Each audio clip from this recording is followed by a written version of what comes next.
الحمدللہ والصلاۃ والسلام علی رسول اللہ۔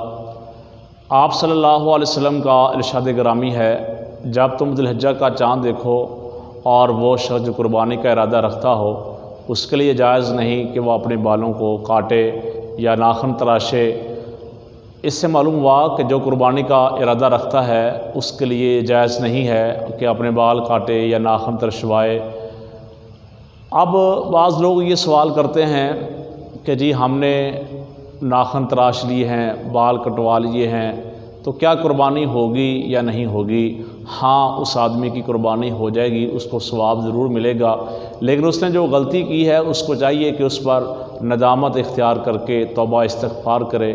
یقیناً اللہ رب العالمین اس کو معاف فرمائیں گے، اور کسی طرح کا بھی اس پر کوئی جرمانہ نہیں ہوگا، کوئی فدیہ نہیں ہوگا، کوئی سزا نہیں ہوگی، کوئی کفارہ نہیں ہوگا۔